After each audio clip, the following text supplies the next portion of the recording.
All right, we're putting it back together, a 2-speed PTO unit. This one's out of a 2050 Oliver, but 1850, 1750, 1950, they're pretty much all the same. And so we're starting, we got her all tore down, cleaned up, and we're going back together. We've got, just starting to put in the interlock that prevents you from putting in a on a 1000 RPM PTO when you're actually got the 540 shaft in. This one's gotten a little barked up from someone trying to force it, but it still seems to work. And that, first off, we might not be able to see down in there, but there's a seal, and then there's a washer behind it. You want to get those in first, lip facing towards the back, and then this little interlock pin with a spring on it is going to go in.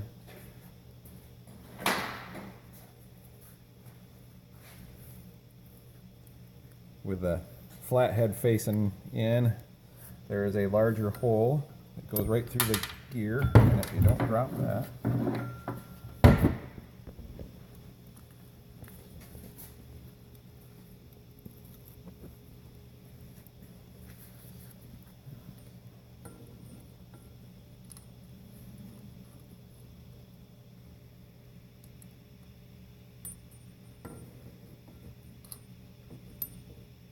she goes. Put that in that hole there. It'll come out like that. I'll show you in a little bit here how that does its job. But we got that in. Then we're going to put this thing in there. And this is how that works. That pin goes out in against this, and when you put a longer shaft in, it pushes it back, which forces the pin out and prevents the shift collar from moving, which we'll be able to show better in a moment. But there's a seal. That was a problem on this tractor. The seal right here was shot, and that was letting the oil go through the middle of the shaft and out through the PTO shaft, making a mess. So now we got this. We got our seal in there and the washer that helps keep this piece centered. Drop it in. Then I have to come in from the other side and hold that interlock pin back so that this can get over it.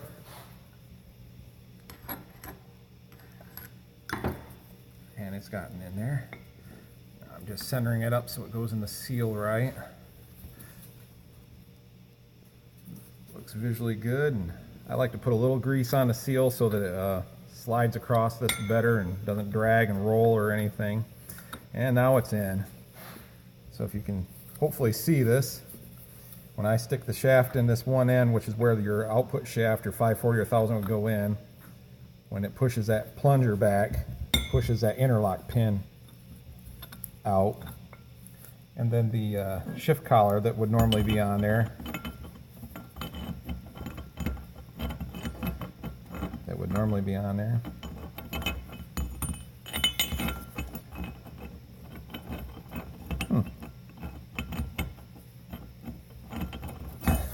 I'll just edit that out. There it goes. So normally I'm in a 540 there. When I shift to 1000, I'm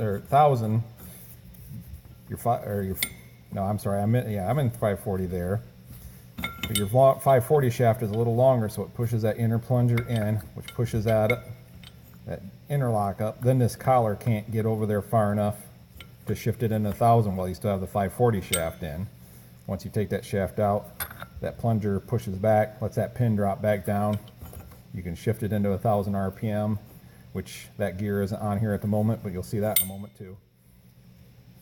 All right, so we got that in. Now, to hold all that in, there is a spring that goes in here to keep it going, and then a snap ring to hold everything in place.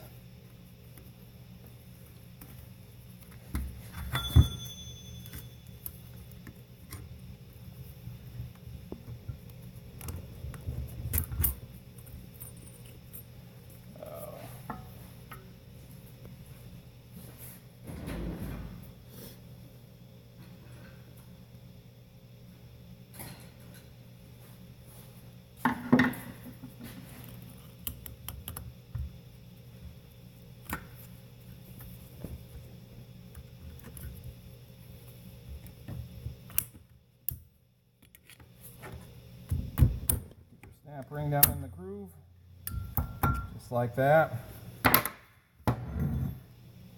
Now that's in there. The plunger will automatically return back to where it's supposed to. And the seal is in there, so it shouldn't leak oil out anymore. So now we're gonna put this back in the housing. Take that shift collar off for the moment. Let's set the bearing back on the shaft here. Fortunately, it slides on with hand pressure. Sometimes they're tighter, usually. Now the seal is already down in here. It's on an outside cover, which is easily changed from the outside of the tractor. This one had already been changed from the hopes of fixing the leak, and it didn't. So I don't have to replace that this time. You want to be guide her in nice and careful so it enters the seal without rolling it. Now it's sitting in there good.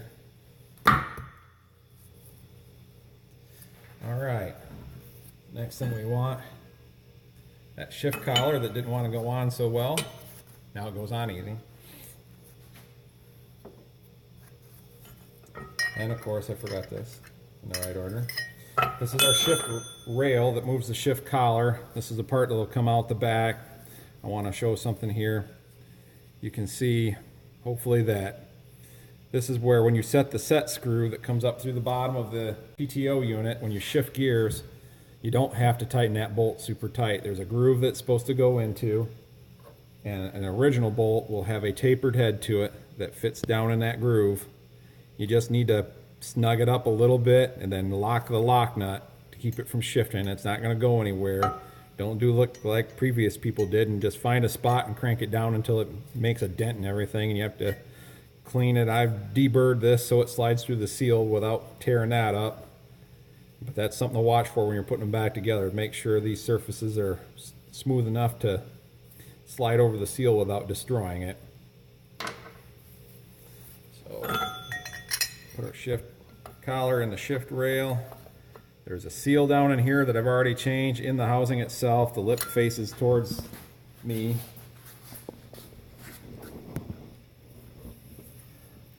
So we carefully, I grease the lip on that one so it slides over the shaft easier. Slowly feed or carefully wiggle it, feed it into that. Get down to where this has got to engage here.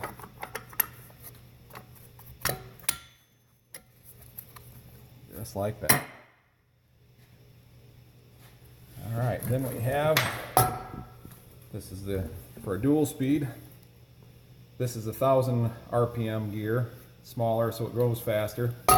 If you had a single speed, say a single speed 440 unit, you would have a snap ring. You wouldn't have the shift collar. There would only be a plug, soft plug in here to block the oil from coming out. And there'd be a snap ring right here to keep this shift collar against this gear. Or if you had a 1,000 RPM only unit, then this gear would be gone. This one would be on with its teeth, and the shift collar would be back against this one, and there'd still be a snap ring here to hold the shift collar in place, but you would not have the shift fork. You also wouldn't have the plunger and interlock stuff because it's a single speed.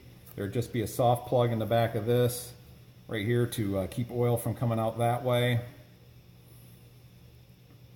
Or it might be farther ahead, but either way, some of those parts are not in there. Those are the things you need to convert, or probably the simplest thing is to just find a complete dual speed unit. We slide that baby on there, put the bearing on. You know what? We need to get that input shaft in there. This baby, which kind of overlaps just a little bit.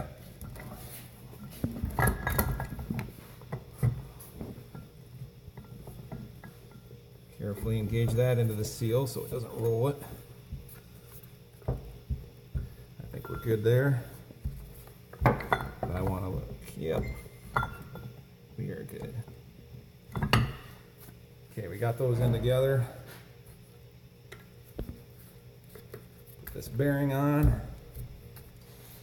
That's down all the way. Okay, something a lot of people miss when they're taking them apart. There's an oil collector ring here and transmission lube oil. Comes through from the pump after the filter and through a line into the rear end housing, and then goes through the rear end housing into this hole here. And then there is a pin, got a hole in it down here, a hole down here.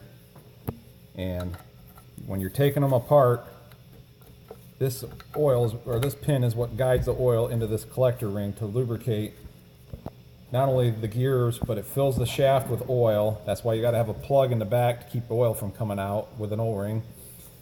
It fills this chamber up with oil, and then through these holes here, it squirts through the clutch pack to help lubricate and cool it. And so there's another seal in the clutch pack that goes against this. You want to make sure that's good so you don't lose your oil pressure through that seal. And so you have good oil flow. So just don't forget to take this pin out here so that try to pull it out. I've worked on ones before where someone forced them and bent things, and then things don't go well at all. Let's see. Maybe we'll put some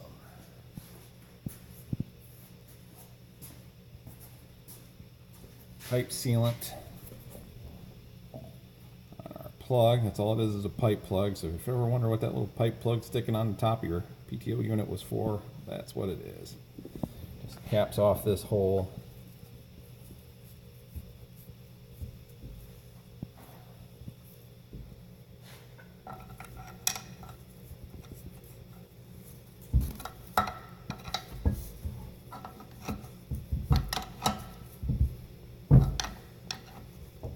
It doesn't have to be super tight, just doesn't need to leak, but there's only like 10 psi of oil pressure behind it, so it's nothing major. All right, our gears are all in place. Everything's turning smoothly. Shift rail. Our next part is the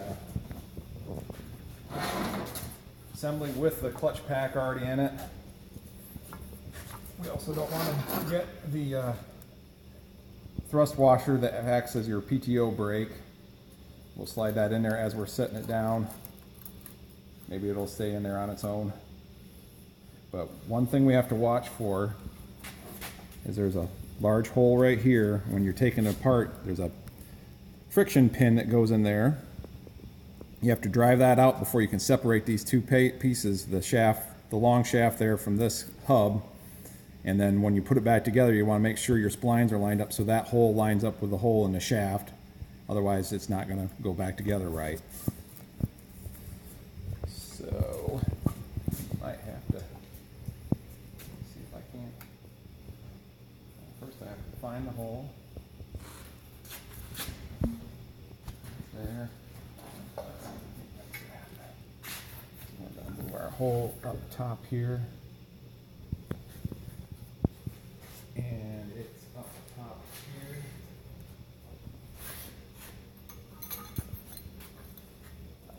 I'm going to do one of my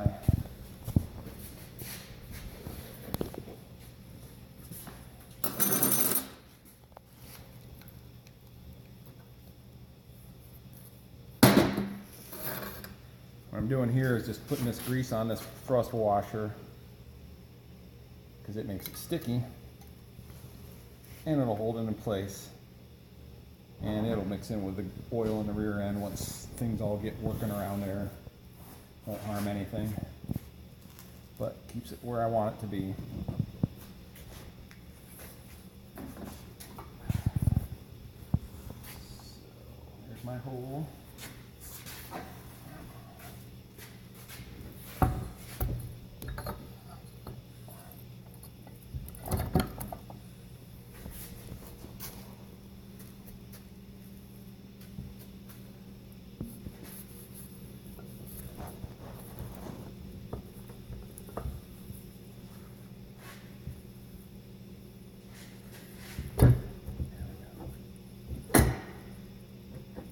Watch for your shift rail to line up that hole there. Hopefully I'm right on this. But if not, we'll just try again. And by golly, I got it on the first try.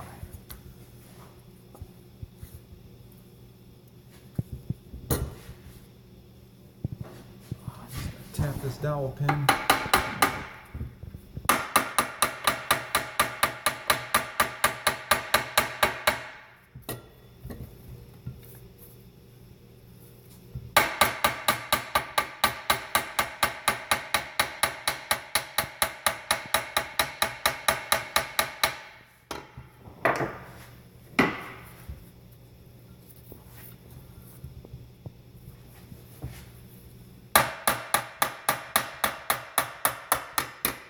There she goes. All right. Got these bolts.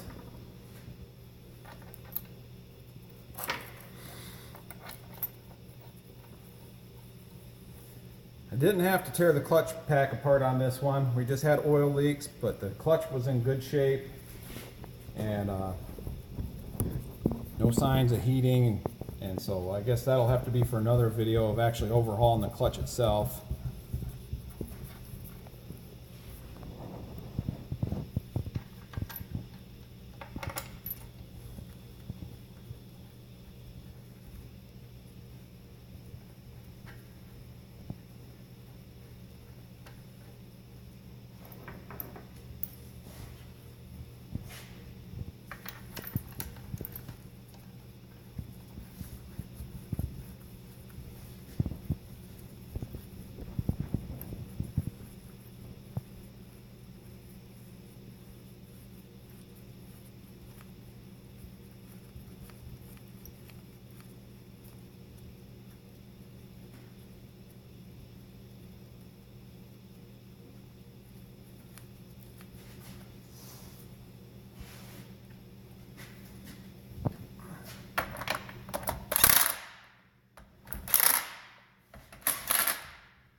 I like to tighten them by hand.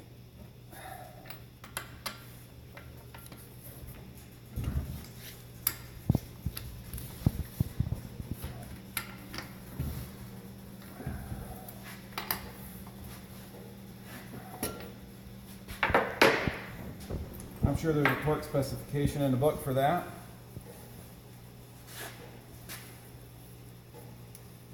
Now we can work better if we turn this down on its side where I can see that hole better. There it is, and yep, I did line it up right down here. This is the hole that goes through into the shaft. And you will take this little friction pin and drive it into that hole, and you don't want to go too deep because it'll hit the long PTO shaft that goes from the back here all the way up to the flywheel on the engine. It just keeps everything, the two shafts locked together from moving back and forth. I'll use my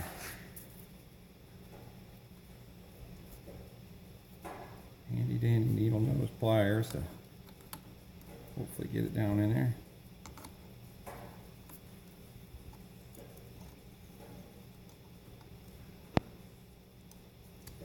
Maybe. To get it out, all you do is just take a punch. Just drive it once you got the unit out of the tractor, there's no shaft in the middle anymore. You just take a punch, drive that on down through, catch it out the end. Then you can separate these two halves the opposite of the way we put them together. Flip her over.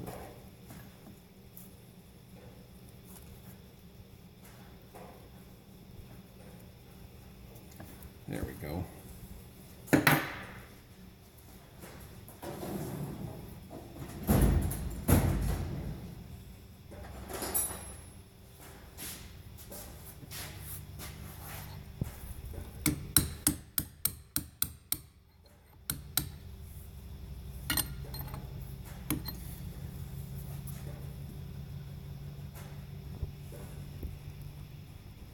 I'm just looking through the center there to make sure I haven't drove it through too far. The splines from the shaft can hit it and keep you from driving your PTO shaft all the way up to the engine.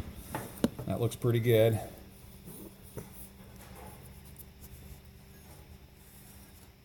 Now if you ever hear about adjusting your PTO unit, this is what they're talking about here. You'll back around on this side, there's a large pipe plug you can remove, and you can come all the way through with something long like a screwdriver or a punch, and you'll want to push this little spring-loaded poppet in, and then to tighten it you want to turn this nut what would be clockwise if you're looking at it from the rear of the tractor and usually just to tighten it up a little, and you'll want to then pull on the lever and see how much effort it takes to put it in. It says in the book how much each model should have. And I'm going to put this one back to where it was. I didn't do anything to change the clutch, and I did tighten it up a couple notches earlier. I want to put it back to where I had it. But that's what keeps that. So it's fairly simple to adjust. Just a long rod with some kind to hold that back enough. Then roll it and just keep turning that around until the next notch lines up and pops it in.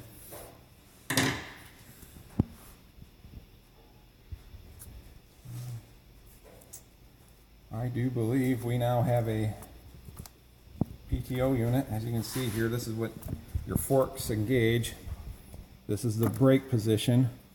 Smashes that brass washer when you got the lever hooked over its stop with the right amount of force. That makes it causes a resistance,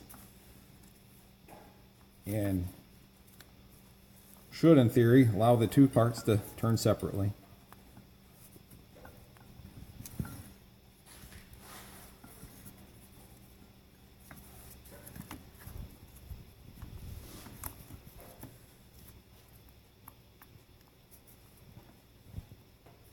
There she goes. Just got some viscous drag from a oily clutch. But that's your neutral and brake position there. The drum turns, but the clutch spiders do not. And once you pull your lever back, it takes more force than I can do with just my hands here. This will snap over center, pushes the whole clutch back together tight enough that it all acts as one unit. Everything now turns, and the gears turn in the PTO unit, which connects to your shaft and gives you your power. Now,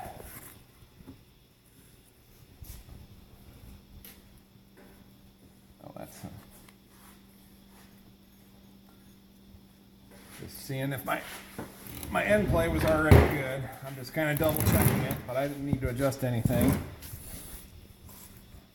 But if your shaft end play should happen to be off and your bearings are too tight or too loose, you take these caps off and there's shims underneath them, and then you can adjust your shim pack to either tighten up your bearings or loosen them up depending on what you need. And I'm sure the book has has the specifications on exactly how much end play you need. I don't remember what that is right at the moment, but everything's turning nice on this one with essentially no end play, very little, which is about right. And I think this unit is ready to go back in a tractor. We have a little prep work to do on the gasket surface on the tractor and the gasket itself, and get this on the cherry picker, and we'll come back to that and show the rest of that. Here is the I like to put just a regular bolt in the shift rail and leave it in there. Just makes it easier to shift it when you got something you can grab onto. I think the book tells you to take your one that keeps it in place, pull that out, put it in the end. That might be what gets a lot of people where they don't get it in the right spot, because there's no way to dial it in and out to see if you are hitting it or not. But by having a bolt already in there, you can run this in, and I can kind of wiggle it until I know that bolt's found its home spot. Shifting is pretty simple. Those that haven't, you just you might have to have a shaft in there to line up those splines on the inside, but essentially you just give it a turn. Eventually it should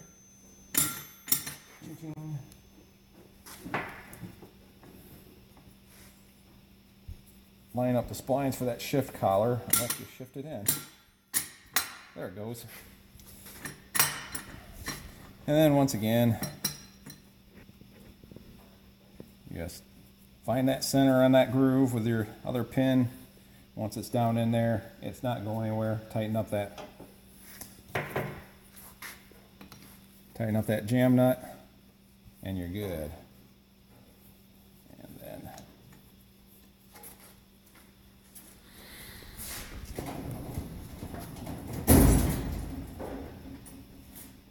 all this bolt here just ends up being, it's just a grab handle, so it can be pretty much any length you want. It just something to make it easier to facilitate changing speeds.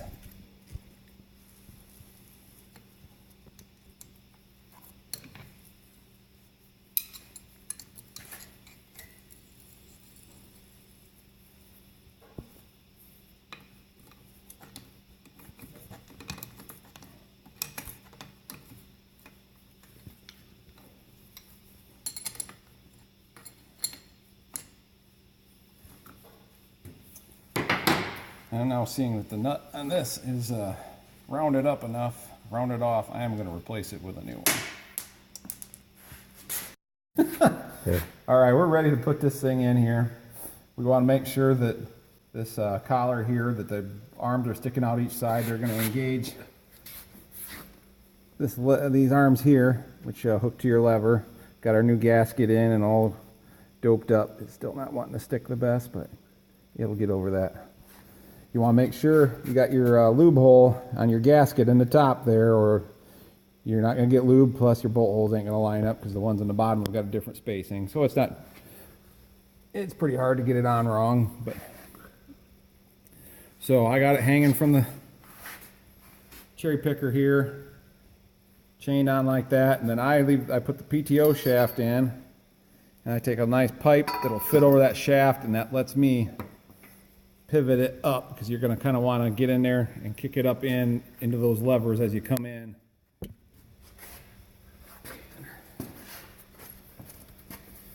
So double sure that's where it's supposed to be. I'll start rolling in. I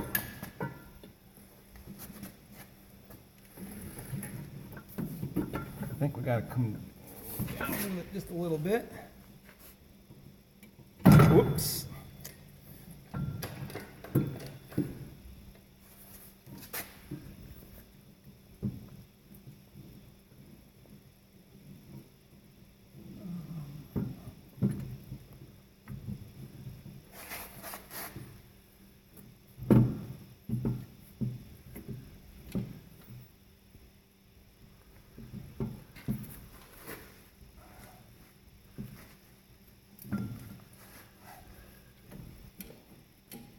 Feels like she's engaged all right. Can't move the mechanism very far before either direction. I think I got her on the first try. Now I just need to see where I hid the bolts from myself.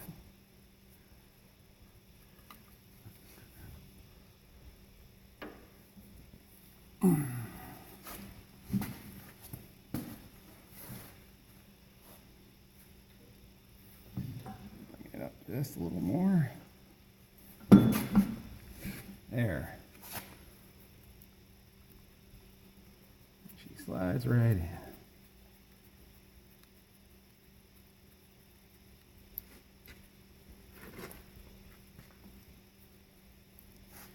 Double check, make sure my lever is engaged. I don't think it is. Yep, I think I missed. That's why you want to check before you get her all bolted down.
You can kind of see through that top gap there as you're going together.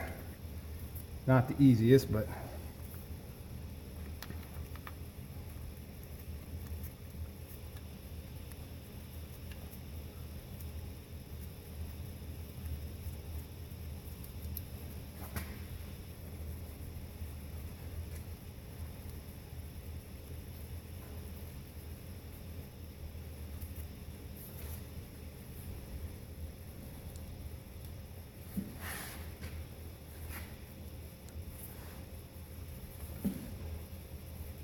I think I missed again. Dang.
Feels pretty good.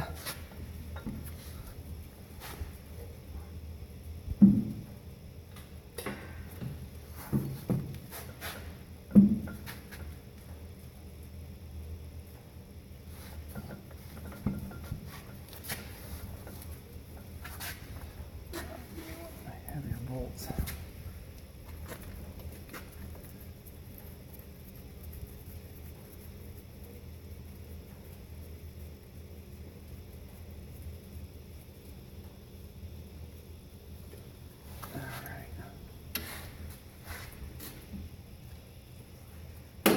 There we go.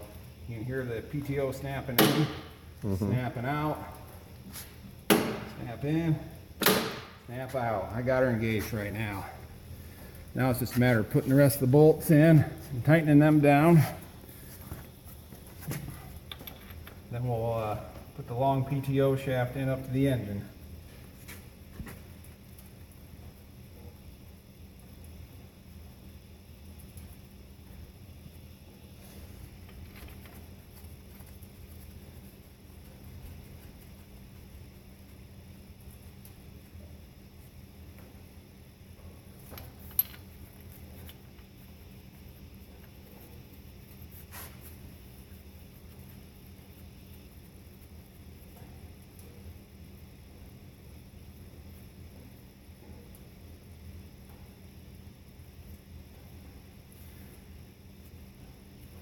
If you're gonna adjust your PTO clutch engagement pressure without pulling all this apart, which is normal part of adjustments and everything, this is a plug right here. You take this out, then you can reach in and get that plunger that I was showing.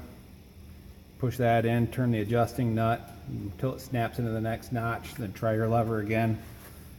See if you got enough force on it to be satisfactory.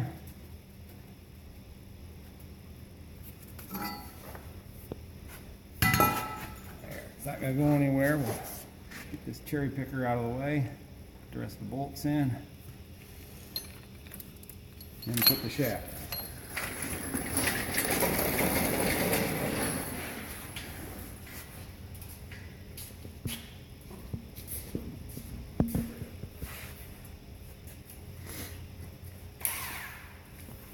You probably pause for a moment. All right, we'll put the PTO shaft in. In's always easier than out on these, but I got a different one. My splines up on the engine end were pretty worn.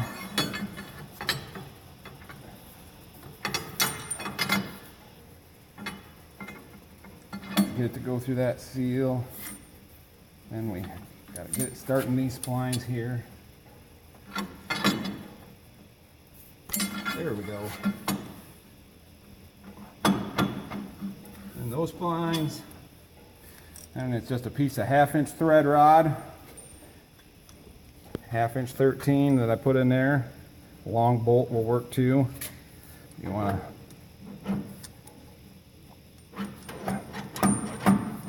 You may have to turn the PTO shaft to get splines to line up.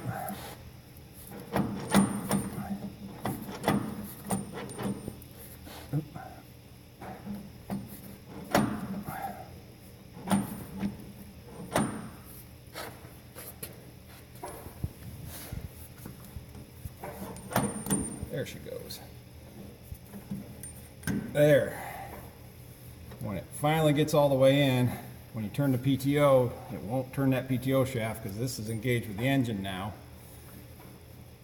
So we know she should be all the way ahead and it's engaged. Just unthread this baby.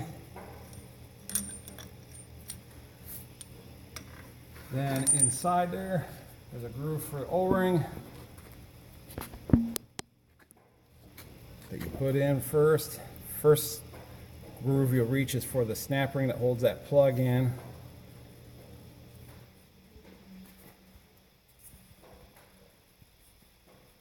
And I think I got it. Get a light in there just to double check. Yep, it is in the groove where it needs to be. And take our 1/2-inch rod and screw it into this plug. This plug helps, or it keeps all that pressurized oil that's getting forced through the clutch pack in the clutch pack instead of coming out the back here. So, yeah, it's right there. You feel the resistance. That's it going over the oil ring, sealing things up. Push it in until it hits the shaft. Pull that back out. Take another look. Looks good. It hasn't gone past the O-ring. I want to make sure my shaft wasn't too short. That should seal up just fine. Some of these shafts are slightly different lengths and you might have to do something to take up that gap, but I think I'm going to be all right here. Oil comes shooting out the back. I know I wasn't. There's a snap ring. I just use a pair of one of those pliers.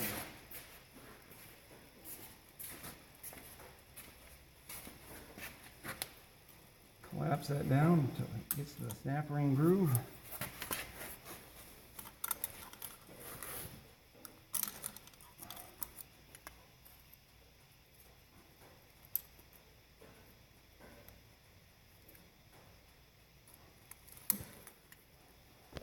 Can I get you to hold that there? Thank you.